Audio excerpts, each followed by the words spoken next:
doon ay makinig sa kanyang salita dahil ako lamang po ay kanyang tagapahayag, kanyang messenger ngayong araw na ito. No, sige, dako na tayo no, sa Word of God ngayong araw. May lang naman. Piniklian. Magmamadali. Hindi. Magmamadali. Bawal lang magmadali. O yung Word of God to. De, sige, ang pag-aaralan natin today po ay nasa Psalms 27 verse 1. Ayan na. At ano na siya. Ate Jobel, maayos ba yung video? Pati pa-check mo. Okay ba? Ayun, nasa Psalms 27 verse 1 po. Ano, sige Ate Isa, pakibasa yung Tagalog. Ang Panginoon ay aking liwanag. Inaano na lang. Ang mic. Mic. Ang Panginoon ay aking liwanag at aking kaligtasan. Kanino ako matatakot? Ang Panginoon ay katibayan ng aking buhay. Kanino ako masisindak? Amen, no? Ano siya? A son of David. David siya, no? Sabi nga dito sa verse na ito, in English, "The Lord is my light and my salvation, whom shall I fear? The Lord is the strength of my life, of whom shall I be afraid?" Di ba, ang ganda ng ating, tawag doon ang ating topic ngayon, no? Tunay nga naman na bakit tayo matatakot, may Lord tayo. Sige, no? Ngayong umaga, itong verse na ito, Psalms 27 verse 1, pag nilay-nilayin natin siya, himay-himayin natin, no? Parang chicken. Ay, hinimay. Pag nilay-nilayin natin siya, parang chicken pastil daw, sabi ni Ate Jobel. No? Parang naman nananamnam natin, no? Kapag ka, di ba, kapag ka ang pagkain, hinimay-himay, mas nananamnam natin siya. Ganon din sa salita ng ating Panginoon po. Ano? Sige, pag nilay-nilayin natin. Sige, sabi sa unang sentence, "The Lord is my light." Diba? Light. Ang Lord ang light natin. Tunay nga na ang Lord ang light natin. No? Sa times na, sa mga panahon na may darkness sa buhay natin. Amen. Sa mga panahon na confused tayo kung anong nangyayari. No? Na ang Lord ang nagbibigay ng clarity. Ang Lord ang nagbibigay liwanag kung ano man yung dapat natin gawin. Na kapag nag-pray tayo, "Lord, naguguluhan ako. Lord, I'm confused. Lord, hindi ko maintindihan. Lord, ano bang dapat kong gawin?" Tunay nga na kapag nanalangin tayo sa Lord at nanghingi tayo sa Lord ng kasagutan, automatic binibigay niya na, no? Ora-orada. Mas mabilis pa sa alas 4. Diba? Tunay nga na ang Lord ang nagbibigay ng liwanag sa mga buhay natin. No? Kasi kung wala naman din talaga tayong Lord, nandun lang talaga tayo dun sa dilim. Walang liwanag, wala tayong, kumbaga parang, wala tayong usad. Diba? Patuloy lang tayo nandun sa dilim. Kaya nga ang Lord ang nagdala sa atin sa liwanag. Diba? Kaya ang Lord, the Lord is my light, is our light. No? Amen po ba? Hallelujah, Jesus. Sige, tayo ay dadako. Ayun, meron naman, diba? "The Lord is my light and my salvation." Salvation natin ang ating Lord, no? Hallelujah, Jesus. Kasi ang Lord, siya yung, kumbaga parang, nagligtas sa atin nga, no? Na kapag nag-pray tayo sa Lord, na kapag may sinabi tayo sa Lord, "Lord, nagkasala ako. Lord, natatakot ako. Patawarin niyo po ako, Panginoon."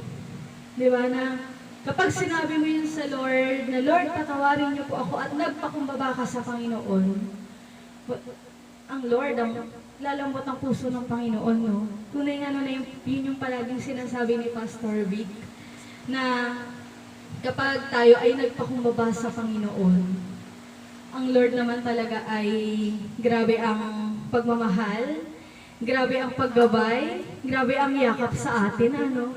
Kaya tunay yung, ang ganda nitong "The Lord is my light and my salvation," no?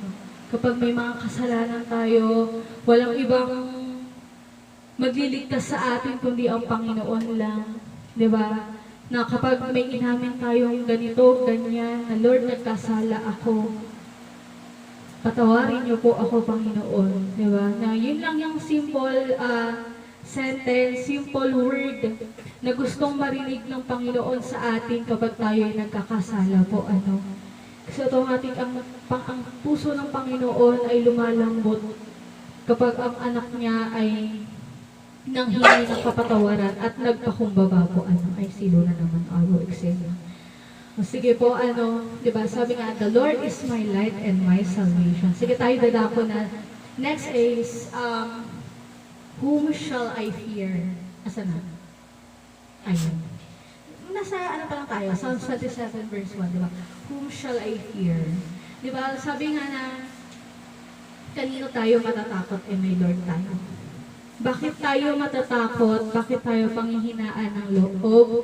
Ang Lord ang patuloy na nag-guide sa atin. Patuloy na inaangat tayo. Diba? Ano lang naman, kumbaga parang ito yung pinapakita dito kung hanggang saan o kung gaano kalalim yung faith natin sa Panginoon. Diba na kapag ka natatakot tayo, wala naman tayo ibang matatakbuhan talaga. Tunay naman talaga na wala tayo ibang matatakbuhan kapag tayo ay natatakot, kapag tayo na panghihinaan ng loob. Ang Lord lang ang ating matatakbuhan po. Walang iba. Kung may mga bawaman, mga kaibigan natin, ano lang yan? Kumbaga, advice, taga-comfort, family, di ba? Kapatid, sabi niya, jowa, di ba? Kung may jowa man kayo. Uy, hindi. Di ba? Mga natin, mga taong... Hindi. Uy, grabe kayo. Hindi, kung tawag doon, yung mga taong nakapaligid sa atin na lang. Gano'n, na yung mga taong nakapaligid sa atin, family, friends, kapatid, boyfriend, girlfriend, kung anumang tawag nyo dyan. Taga-ano lang yan sila, taga-comfort, taga-advice. Diba? Pero iba iba talaga kapag ang Lord ang nag-comfort sa'yo. Na kapag sa Lord ka tawag doon, ano yan? Nag-rant? Tama ba rant? Ayan, na kapag sa Lord ka naglabas ng iyong saloobin, at kapag kinomfort ka ng Lord, grabe din talaga na maiiyak ka sa tuwa at yung advice ng Lord ay nasa Bible. Ito na. Diba? Nasa Psalms 27 verse 1 na. No, na nakakatuwa lang kapag ka ang Lord ang tawag doon, nagko-comfort sa bawat isa, no? Na kapag ang Lord ang yumayakap sa atin, talaga namang tagos hanggang bones. Tagos hanggang bones.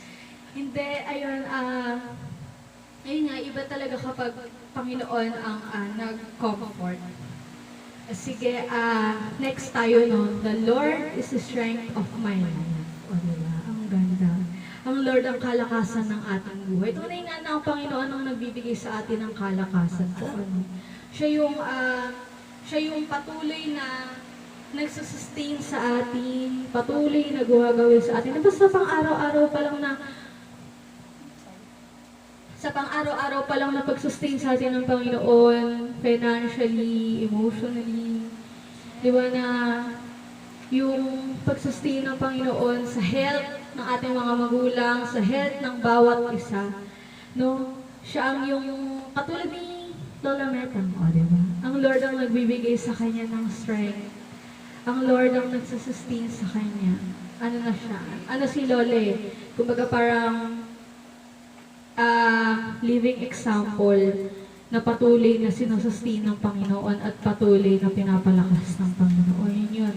The Lord is the strength of my life. Ang Lord ang strength ng mga buhay natin, ng church na ito, ng bawat isang nandiritoan sa bahay-sambahan na ito, no? So ayun, next is of whom shall I be afraid? Same lang din siya sa whom shall I fear. No, whom shall I be afraid? No, na kahit kanino pa tayo matatakot, na kahit sino pang kaaway natin, kahit sino pang cellphone ko pinatulan. Basta nasa Lord tayo, no? Kapag nasa lilim ka talaga ng Panginoon, kanino ba tayo matatakot? Parang sabihin na lang natin na kasama ko ang Lord. May Lord ako sa buhay ko. Bakit ako matatakot? Diba? Bakit ako panghihinaan ng loob? Diba na, ano lang, kumbaga, itong verse na ito, ano talaga siya? Yung pinapakita lang kung gaano kalalim. Ano lang to, itong verse na to, yung faith natin sa Panginoon. Diba? Kung hanggang saan tayo at kung paano tayo sinusustain ng Lord, yung salvation ng Lord, yung strength na binibigay ng Lord, diba? Kaya, favorite ko tong verse na to. Actually, life verse ko to. Pero yun ang tinuro niya. Pero ayan yan. May mga supporting verses dito. Ito na. Punta ka nga ating isa sa Isaiah 41 verse 10. Ganon din siya.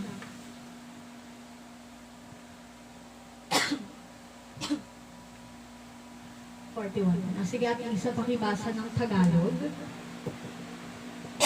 Huwag kang matakot, sapagkat ako'y sumasa iyo. Huwag kang lupaypay, sapagkat ako'y iyong Diyos. Aking palalakasin ka, oo, aking tutulungan ka, oo, aking aalalayan ka ng kanang kamay ng aking katuwiran. Amen. Sabi nga rin sa Tagalog, sabi nga rin sa Tagalog, fear thou not, for I am with you. Be not dismayed, for I am your God. I will strengthen you, I will help you, I will uphold you with the right hand of my righteousness. O diba, ang gandang verse. Ito, pinapakita lang dito na binibigay sa atin ni Lord yung assurance ng patuloy na pagmamahal niya, patuloy na pag-protect niya, patuloy na pag-sustain niya, di ba? Totoo yun na, iba kapag ang Lord ang nagbigay ng assurance. Yes, assurance. Taray. Di ba? O, kala ko may comment ka na naman. Ay, hindi. Hindi na natawag doon yung assurance na binibigay talaga ng Lord, yung love na binibigay talaga ng Lord. Iba. Ibang-iba sa mga natatanggap natin, sa mga taong nakapaligid sa atin. No? Kasi yung love na yun yung love na everlasting love. Diba?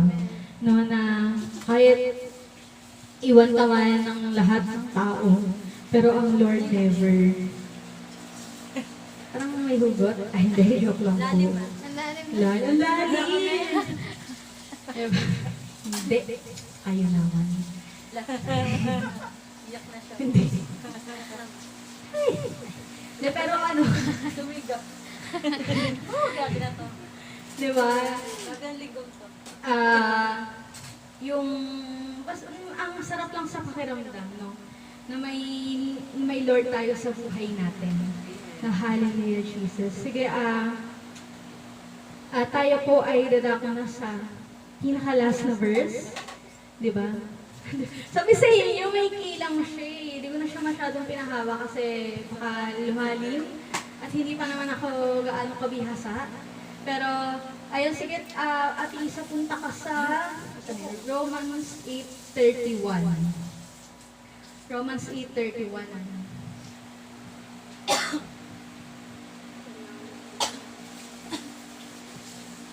Sa inyo, medyo maikli lang talaga yung topic natin today. Mga 15 minutes lang siya. Ano daw? 15 minutes. Dadagdag daw si tita kami. Romans 8:31. Ayun naman, inaasaran niyo ako. Kasi gating isa pakibasa ng Tagalog. Parang malungkot. Ano ang ating sasabihin sa mga bagay na ito? Kung ang Diyos ay kakampi natin, sino ang laban sa atin? Di ba? Sa totoo yan. Di ba? Ano, at ang ating sasabihin sa mga bagay na ito, kung ang Diyos ay kakampi natin, sino ang lalaban sa atin? No, kapag ang Lord nga naman talaga ang kakampi ng ating buhay, na kapag ang Lord ang shield ng ating buhay, sino nga ba naman ang magtatakang mang-away sa atin? Kapal ng mukha. May grabe. Ay, di, pero seryoso. Kapal na mukha naman kapag inaway mo ang anak ng Diyos. Ang kapal ng mukha. Ay, grabe kayo. Kapal ng mukha. Diba, in English, what shall we then say to these things? If God be for us, who can be against us? O, diba? Ano yun, may kantang ganito eh, nakalimutan ko lang ko ng title. At ito yung help nga. Yung if God be for us, who can be against us? Ay. God. Basta may kantang ganyan, huwag natin is isip. good. Hindi. Hindi. Kung alam ko may kantang ganito, nakalimutan ko lang po kung anong title ng kantang yan. Oh. Pero may mga pinapaawit, may mga kinakanta tayo na ito ang nasa lyrics. If God be for us, who can be against us? Di ba ang ganda ng verse na hindi natin kailangan matakot sa mga pagsubok na meron tayo. Laban sa buhay. Amen. Di ba? Ang sinasabi natin na laban sa buhay. Di ba? Na hindi natin kailangan matakot sa mga paparating na Bakit laban paparating na pagsubok, paparating na bagyo. Meron pa ba? May bagyo pa ba? Paparating na kung kumaga yung hindi natin kailangan matakot sa kinabukasan. Kasi may Lord tayo po. Ano? Kumbaga, Nasa nga yun Kasi, na lang. Uy. hindi natin kailangan matakot kasi may Lord tayong kasama. Kung ano man yung mga dinadalahin, kung ano man yung mga dalahin natin, aray, kung ano man yung mga pinagdadaanan po natin, ano yung mga pagsubok, daanan lang po natin, ano. Kasi may ano tayo kumbaga parang yung pagsubok na yan, wala yan sa laki ng Panginoon natin. Amen, no? Wala yan sa pagmamahal na meron ang Panginoon para sa atin. Wala yan sa pagsusustain ng Panginoon sa atin. Sa salvation ng Lord sa atin. Di ba na, ano lang natin, kumbaga parang mas malaki ang Lord kaysa sa mga problema natin. Mas malaki ang Lord kaysa sa mga pinagdadaanan natin, sa mga kumbaga parang iniisip natin sa araw-araw po, mas malaki ang Lord. At ang Lord ang aayos diyan sa kung ano man yung pinagdadaanan ng bawat isa. Ang Lord ang magtutuwid, ang Lord ang gagabay, no? Kaya wala tayong dapat ikaproblema dahil tunay nga na ang Panginoon ang bahala sa ating lahat. No, na itong verse na ito sa Psalms 27 verse 1, Isaiah 41:10 at Romans 8:31. Tinuturuan lang tayo dito ng yung trust natin sa Lord. Yung faith natin sa Lord, no, na